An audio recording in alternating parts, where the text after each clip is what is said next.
हमारी ओर से दंडवत प्रणाम। आज हम लोग भागवत पुराण की महान नारियों के बारे में कथा का श्रवण करेंगे। उसमें से एक महान नारी है उत्तरा।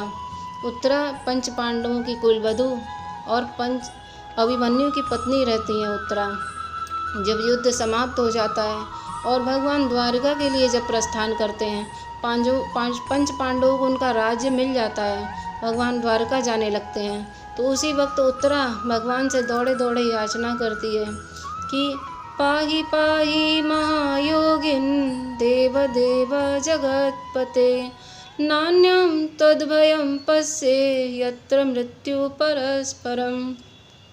उत्तरा ने कहा कि हे देवाधिदेव, हे ब्रह्मांड के स्वामी, हे महान योगी, हे मेरे रक्षक, इस द्वैतपूर्ण संसार में आपके सिवा और कौन मेरी रक्षा कर सकता है। कृपा करके मेरी रक्षा कीजिए, मेरी रक्षा कीजिए। हे नाथ, मेरी रक्षा कीजिए। हे सर्वशक्तिमान, इस दहकते हुए लौह पुंज को जो मेरे गर्भ में आ रहा है, जो मुझे बहुत तेज से जला रहा है, इसकी आग जल रही है और मेरे शरीर को जला रही है। इस लौह पुंज से मेरे गर्भ की रक्षा करिए नाथ, मेरी रक्षा करिए।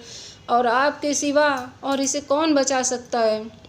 हे नाथ, यदि चाहे तो इस लौह पुंज से मेरे शरीर को जला दीजिए, परंतु मेरा गर्भपात न होने पाए। कृष्ण, मेरा गर्भपात न होने पाए। इस गर्भ से मेरी रक्षा करिए, इस गर्भ की मेरी रक्षा करिए।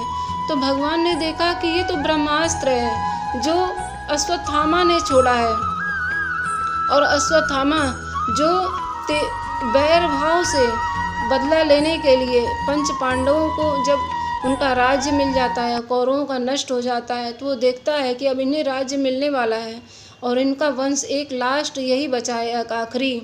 तो उसके गर्भ को, उत्तरा के गर्भ को नष्ट करने के लिए अश्वत्थामा ने उनके ऊपर अब ये ब्रह्मास्त्र चला दिया। और ये सब कथा कब हो रहा है, जब अभिमन्यु नहीं रहते हैं, वीर गति को जब प्राप्त हो जाते हैं अभिमन्यु। अब उत्तरा चाहती तो इस उत्तरा अभिमन्यु के साथ में सती हो सकती थी, किंतु उन्होंने ऐसा नहीं किया, क्योंकि उस समय वो गर्भ से थी और गर्भ के साथ में चिता में जाना ये महान पाप होता है कि अपने साथ तो अपने बच्चे को लेकर के नहीं जाया जा सकता था, ऐसा वहाँ का प्रथा था। तो इसलिए उत्तरा ने शरीर त्याग नहीं किया, अभिमन्यु के अंश को और पंच पांडवों के वंश को बचाए हुए रखी थी।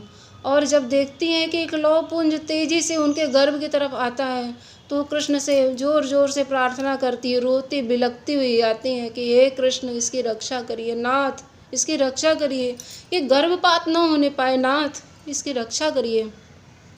तो भगवान देखते हैं कि ब्रह्मास्त्र आ रहा है, तो भगवान तुरंत ही सुदर्शन चक्र को तुरंत अपने उत्तरा के शरीर को आवृत्त कर देते हैं, उसके गर्भ को पूरी तरह से आवृत्त कर देते हैं कि वो उसका स्पर्श भी न करने पाए, क्योंकि ब्रह्मास्त्र को कोई निरस्त नहीं कर सकता था, एकमात्र कृष्ण के सिवा, तो उसको व्यर्थ नहीं करना था। किंतु कृष्ण उन्हें अपने सुदर्शन तक चक्र से आवृत्त कर दिए और एक छोटे से अंश के रूप में कृष्ण उत्तरा के गर्भ में प्रविष्ट कर गए और एक दीपक की तरह, लौह पुंज की तरह भगवान उत्तरा के गर्भ की रक्षा करने लगे। तो भगवान तो हर आत्मा के शरीर में परमात्मा रूप में भगवान विराजमान है, चाहे कोई उनकी भक्ति करे या ना करे, चाहे पशु योनि में हो, चाहे मनुष्य योनि में हो, जल चलचर कुछ भी हो, किसी भी योनि में, लेकिन भगवान परमात्मा रूप में सब में रहते हैं।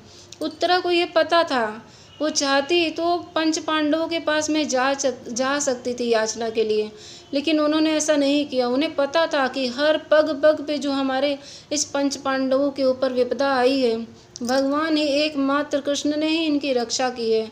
उत्तरा एक महान भक्त की पुत्री, एक महान भक्त की पत्नी और एक महान पंच पांडवों की कुलवधू थी। माता कुंती उनकी सास थी।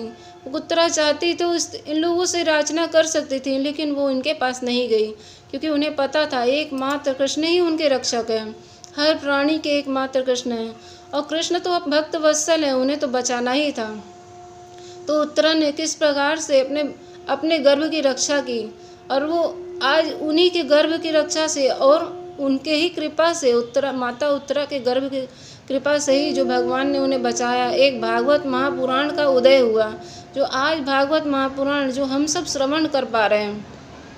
आज परीक्षित महाराज की कृपा से ही हम सब आज श्रवण कर पा रहे हैं इस भागवत महापुराण को, क्योंकि भगवान निष्पक्ष हैं, भगवान किसी के साथ पक्षपात नहीं करते हैं। भक्तों को ऐसा लगता है कि भगवान पक्षपात करते हैं, अब भक्तों को लगता है, भक्तों को तो नहीं लगता कि भगवान उनके साथ पक्षपात कर रहे हैं। भगवान तो सब समय अपने भक्तों के ऊपर सदैव कृपा करने के लिए ही बैठे हैं भगवान, और जब जो उनकी जिस प्रकार से भक्ति करता है भगवान उसी प्रकार से उनकी सेवा को ग्रहण करते हैं, उसी भाव से उन्हें लौटाते हैं। तो किस प्रकार से पंच पांडवों की रक्षा की, उत्तरा के गर्भ की रक्षा की और उस ब्रह्मास्त्र को निरस्त किए।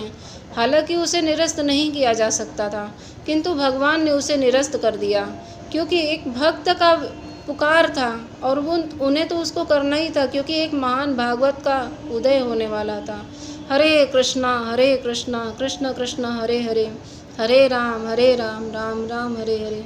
आपको इस कथा में कौन सा पाठ, कौन सी बात जो शिक्षाप्रद है उसे हमें ज़रूर कमेंट करके बताइएगा। हरे कृष्णा।